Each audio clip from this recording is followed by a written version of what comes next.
Vamos lá? Seguindo. Então, ó, vimos o direito de extensão, né? Que é o direito do Estado, o direito do particular de exigir o Estado que ele estenda a desapropriação a uma área remanescente que isoladamente ficou inútil e inaproveitável. E tratamos da desapropriação indireta. Hoje o STJ já posicionou naquele sentido que eu te falei, de que a súmula 119 do STJ continua sendo aplicada, mas numa leitura à luz do Código Civil. Então a prescrição da desapropriação indireta é de 10 anos e não de 20. Você aplica a súmula 119, mas no seu raciocínio, e não na sua literalidade. O raciocínio da súmula é de que o prazo prescricional para a desapropriação indireta coincide com o prazo da uso capião sobre aquele bem, né? Raciocínio, inclusive, lógico. Bacana. Além disso, a gente tem que tratar da desapropriação por zona. Anota aí. A desapropriação por zona, pessoal, ela ocorre todas as vezes em que há desapropriação da zona vizinha a uma obra. Então, imagina que o Estado vai executar uma obra aqui.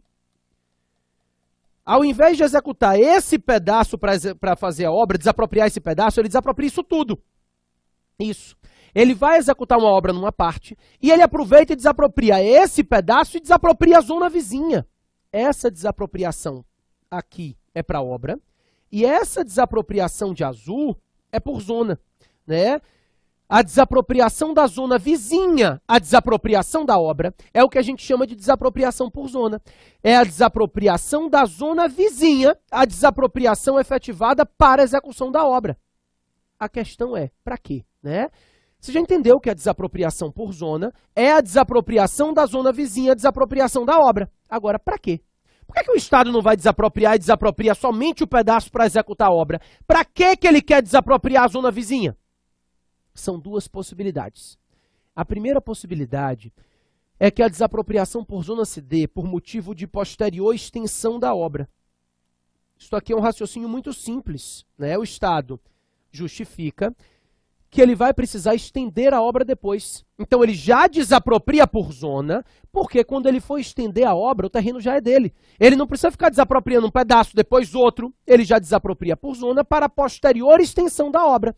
E aí, quando ele for utilizar o espaço para estender a obra, o espaço já é dele. Pessoal, é importante que você entenda que no próprio decreto expropriatório tem que vir discriminado que parte da desapropriação é para a obra e que parte da desapropriação é por zona. E por que está desapropriando por zona? A primeira possibilidade é essa. É possível desapropriar por zona quando houver uma necessidade justificada de posterior extensão da obra. A segunda situação é um pouquinho mais complicada. Mas a lei estabelece que é possível desapropriar por zona quando o Estado enxergar que essa obra vai ensejar uma supervalorização dos terrenos vizinhos. Nesse caso, o Estado está desapropriando por zona, né, o terreno vizinho para vender depois. E aí, quando ele vender depois, ele se remunera dos gastos que ele teve com a obra. Isso gera muitas discussões.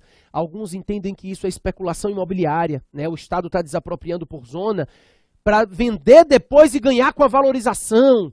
E se formou uma doutrina no sentido de que essa segunda espécie de desapropriação por zona não teria sido recepcionada pela Constituição de 88.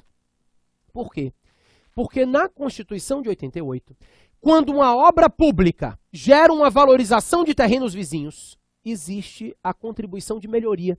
Então, a contribuição de melhoria seria a forma de fazer com que o sujeito que teve uma valorização em decorrência de uma obra pública pagasse ao Estado os gastos efetivados com essa obra. Então, diante da contribuição de melhoria, não teria sido recepcionada a desapropriação por zona.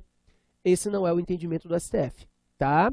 O STF diz o seguinte: quando uma obra gera supervalorização de terrenos vizinhos, essa supervalorização de terrenos vizinhos pode ser uma supervalorização ordinária ou ela pode ser uma supervalorização extraordinária. Como é que é isso? Na valorização ordinária, pessoal, o Estado executa a obra e essa obra valoriza todos os terrenos vizinhos da mesma forma, no mesmo percentual, né? Existe uma valorização similar.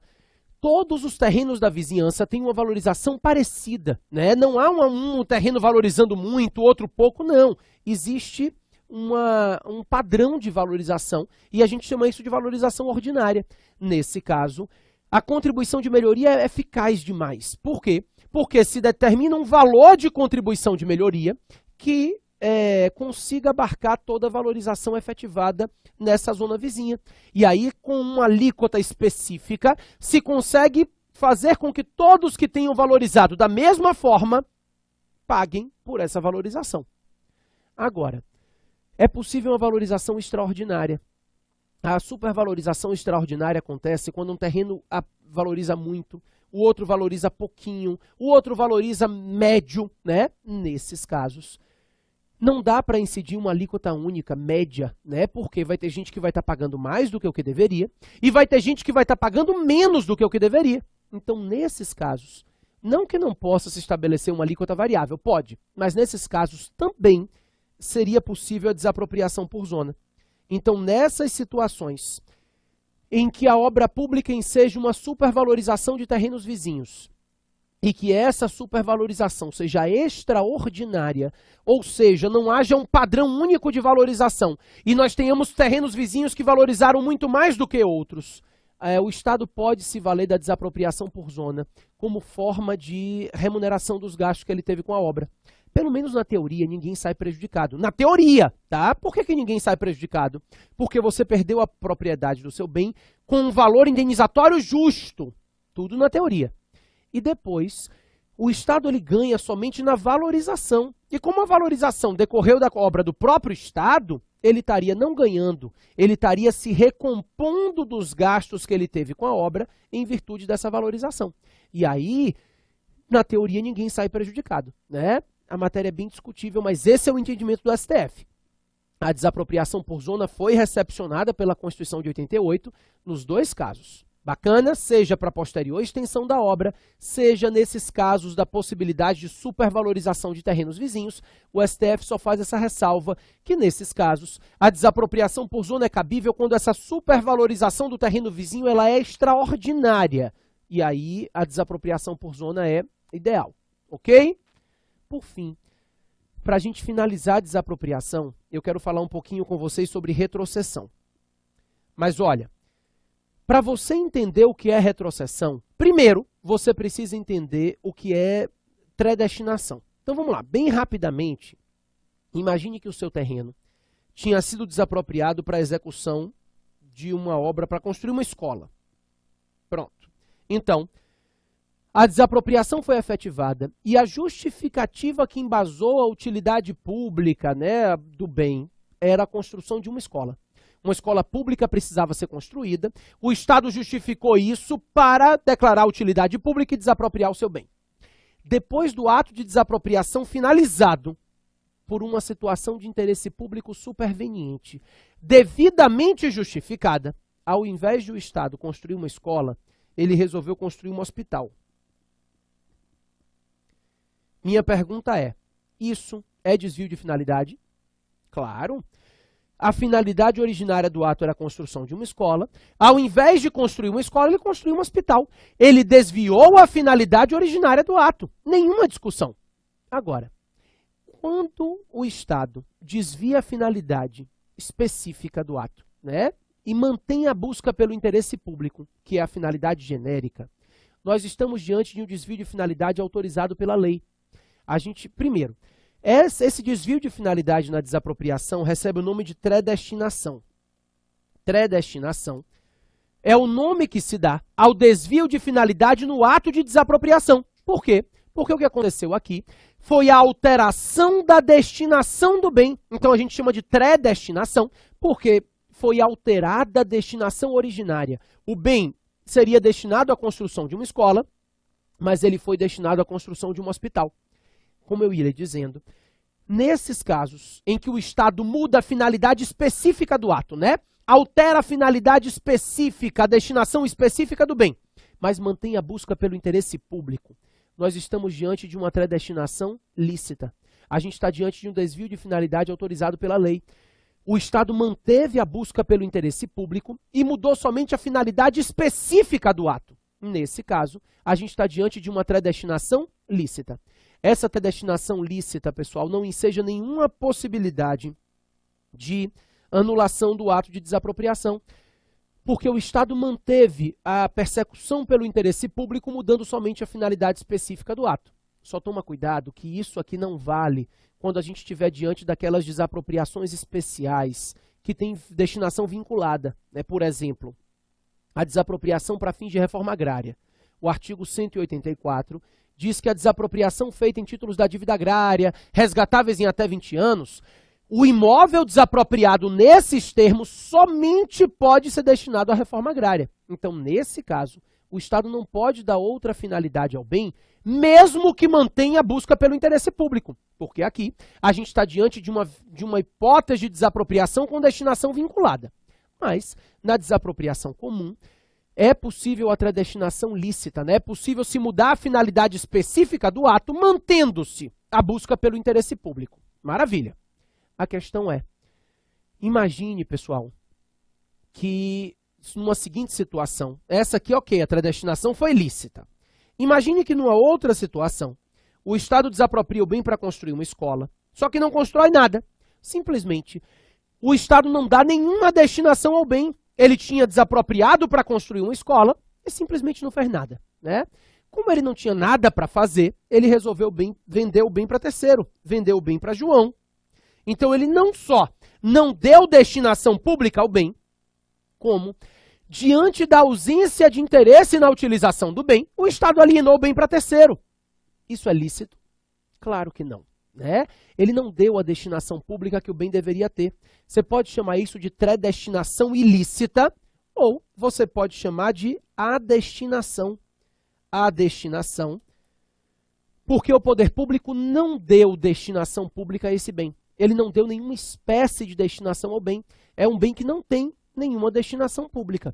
Isso é ilícito. A predestinação ilícita ou a adestinação gera ao ex-proprietário do bem o direito de retrocessão.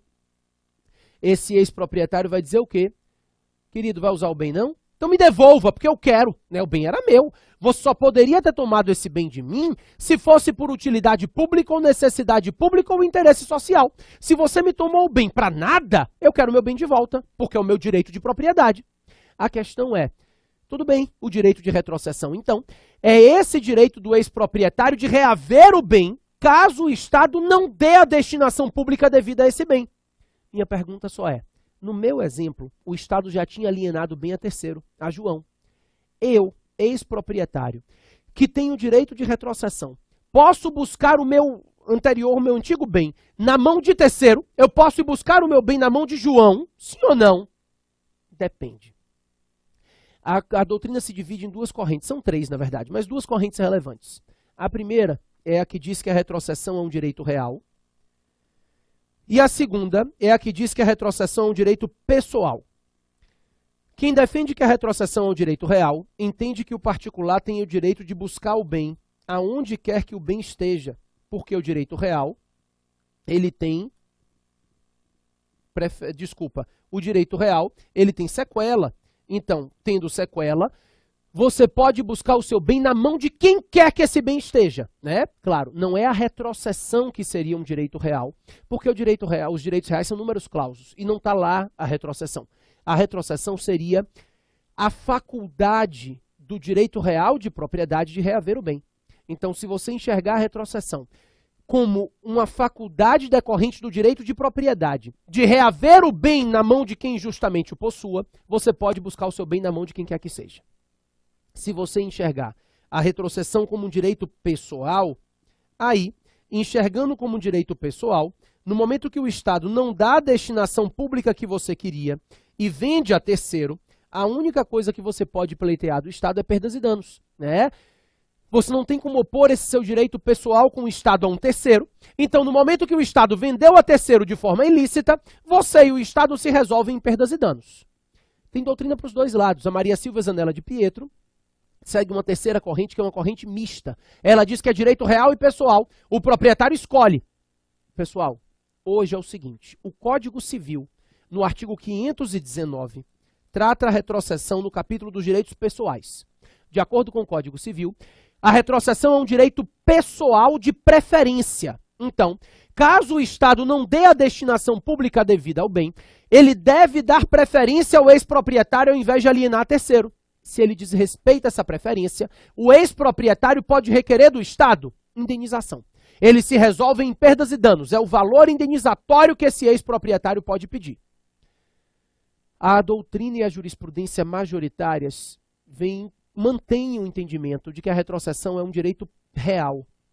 Na verdade, a retrocessão seria o direito de reaver o bem, né? A faculdade de reaver o bem, que é uma faculdade inerente ao direito de propriedade.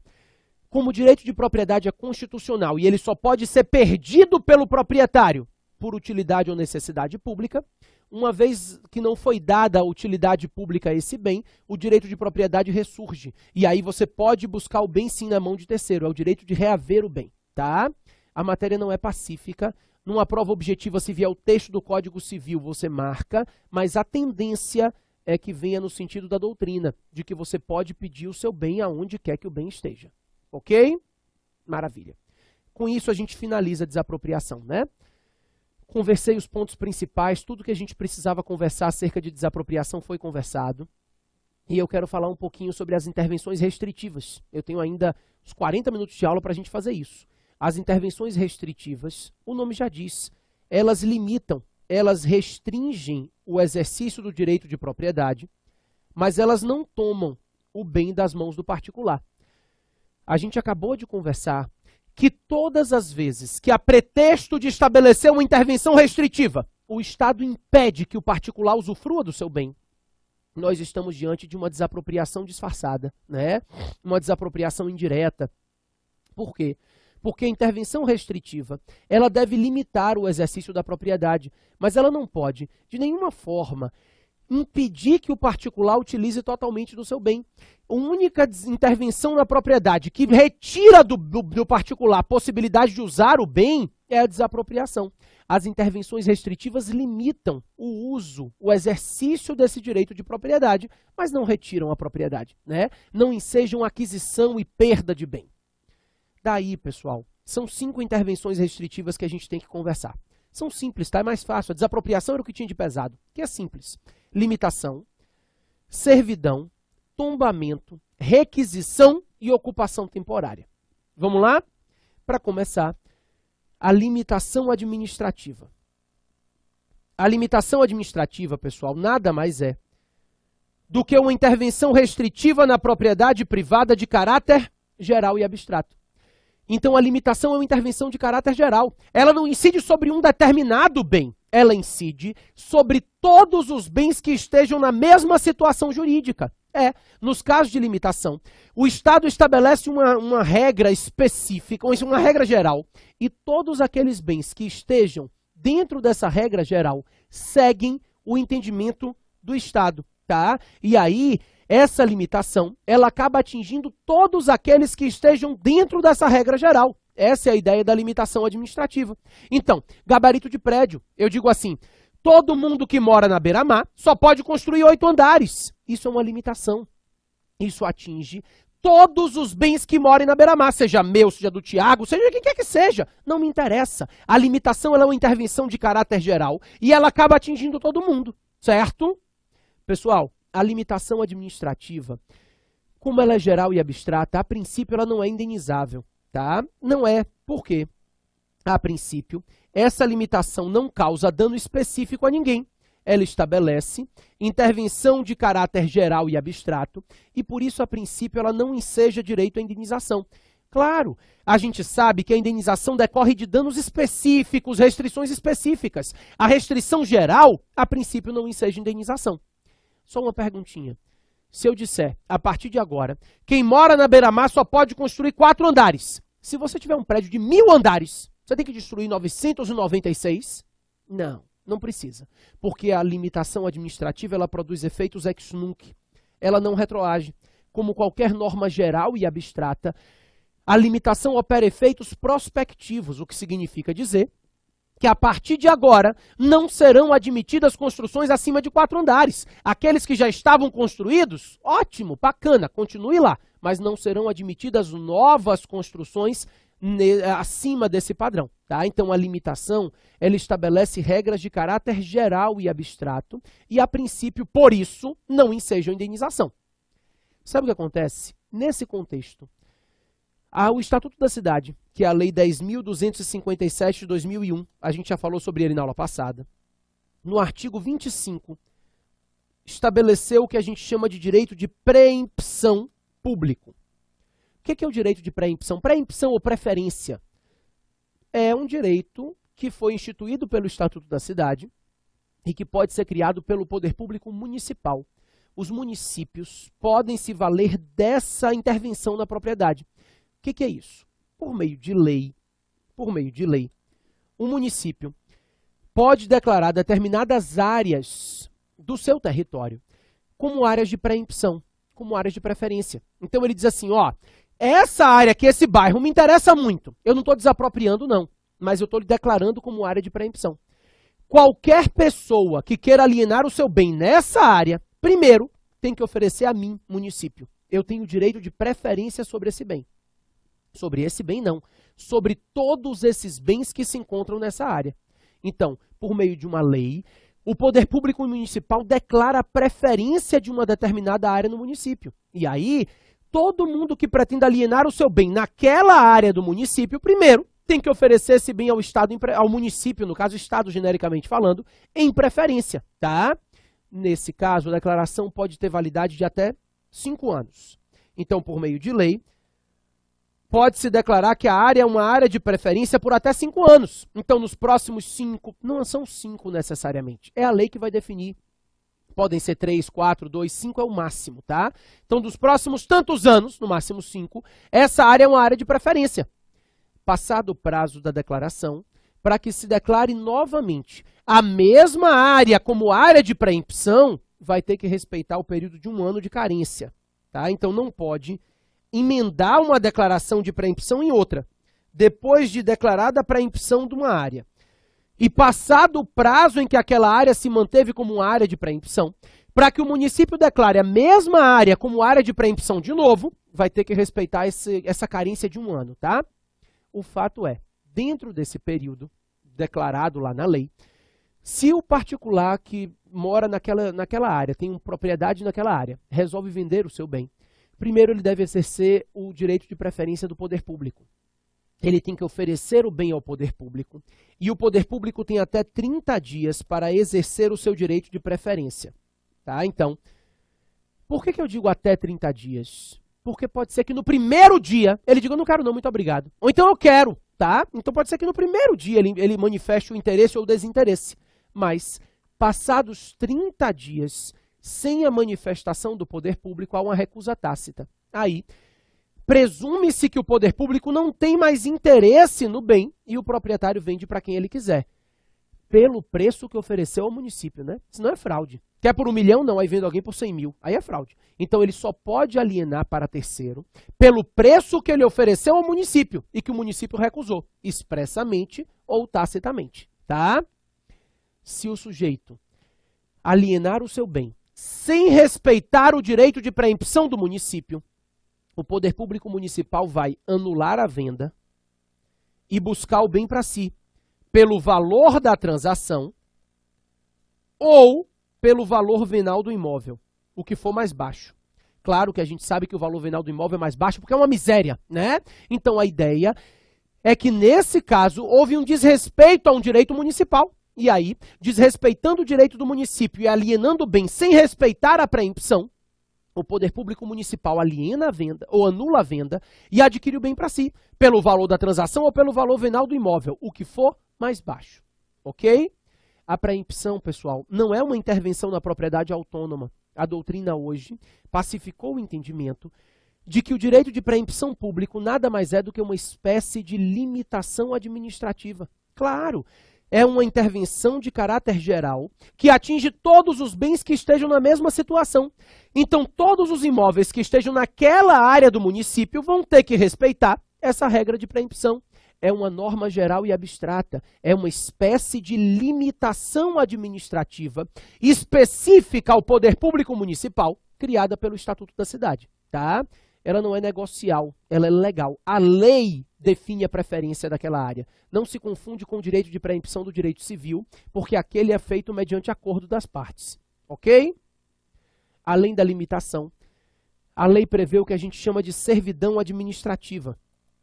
o próprio Decreto-Lei 3365 prevê a possibilidade do poder público instituir servidões administrativas. O que é a servidão, pessoal? A servidão, ela não é geral e abstrata. A servidão, ela incide sobre bens específicos. A ideia é de que a servidão é um direito real que incide sobre bens imóveis. Então, direito real sobre imóvel é o bem que vai ficar sujeito à servidão. Então, a servidão é instituída sobre aquele bem, vai para o cartório de registro de imóveis e registra a servidão incidente sobre aquele bem. Não é uma intervenção de caráter geral. É uma intervenção que incide sobre um determinado bem, como eu te falei, é registrado, né? Vai para o cartório de registro de imóveis. Então, aquele bem fica sujeito a essa restrição. E funciona, pessoal, mais ou menos da mesma forma que funciona a servidão civil. Assim como na servidão civil, na servidão administrativa nós temos o dominante e o serviente, né? Na servidão civil a gente aprende que há um prédio dominante e um prédio serviente. Aqui é a mesma coisa. Serviente é o bem privado ao qual se institui a servidão. E o dominante, pessoal, é o serviço público. A ideia da servidão administrativa é a ideia de colocar um bem privado serviente à prestação de um serviço de interesse público. Então, colocar um poste para passar fio de energia elétrica em um terreno. Colocar uma plaquinha no muro de um sujeito para localizar o nome da rua. Né? Isso é servidão. É você instituir uma necessidade de utilizar aquele bem privado para atender a uma necessidade pública. Então, o Estado utiliza o bem do particular para que se consiga atender uma necessidade pública, sem tomar o bem do particular, né? Se impõe uma restrição para a garantia do interesse público, para a prestação de um serviço público. Essa é a ideia da servidão administrativa. Então, nós temos o dominante, que é o serviço público, e o prédio serviente, que é o prédio vizinho a esse serviço público dominante, tá bom? Deixa eu te falar uma coisa. A servidão tem caráter perpétuo, tá? Perpétuo não é eterno, não. Perpétuo significa dizer que a servidão não é por prazo determinado. Não há uma necessidade temporária de utilização daquele bem. O Estado precisa utilizar o bem, a princípio, por prazo indeterminado. Então, a gente tem a servidão de caráter perpétuo. Como eu lhe falei, não é eterno. Pode deixar de haver interesse público, mas, a princípio, não há prazo determinado para a servidão. E, se houver dano, haverá indenização. Tá? Então, havendo dano, a servidão é indenizável. Diferente da limitação, que é geral e abstrata, a servidão é específica. Então não é aluguel. Ah, quer instituir a servidão, quer botar a plaquinha no meu muro? Ah, 100 conto por mês. Não é assim. Não é aluguel. Mas havendo a verificação de que haverá dano, o poder público vai ter que calcular o valor indenizatório para suprir o dano causado. A indenização é prévia. É porque a servidão, ela funciona no seu procedimento, é mais ou menos como a desapropriação.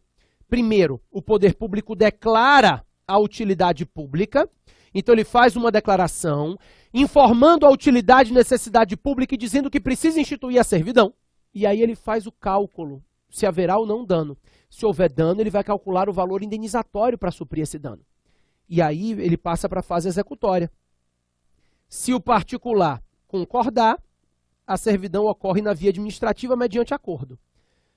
Se ele não concordar, o poder público vai ter que propor uma ação judicial para requerer a servidão. Né? Então, ou a servidão é instituída mediante acordo, lá na fase executória, o particular concorda com a servidão, aceita o valor indenizatório que o Estado ofereceu, ou o particular não concorda e aí o Estado vai ter que propor ação judicial. Tá? Para fins de prova, depois a gente vai entender isso com mais calma, mas a princípio, a servidão pode ser instituída por acordo, por decisão judicial ou por lei. Quando eu terminar tudo, quando eu for falar de tombamento, terminar as intervenções restritivas, eu vou dar um exemplo de uma servidão instituída por lei, e aí você vai ver o que você acha disso. Tá? A meu ver, as servidões instituídas por leis não são servidões, porque são gerais e abstratas. Mas, a princípio, para fins de prova objetiva, a servidão administrativa pode ser instituída por acordo, pode ser instituída por decisão judicial e pode ser instituída mediante lei. São as 3 hipóteses de instituição da servidão administrativa. Bacana? Me dá um minutinho que eu volto para a gente finalizar essa questão da servidão e da limitação e para falar das outras 3 hipóteses de intervenção restritiva, tombamento, requisição e ocupação temporária. Tá bom? Já estou voltando. Vou só tomar um café.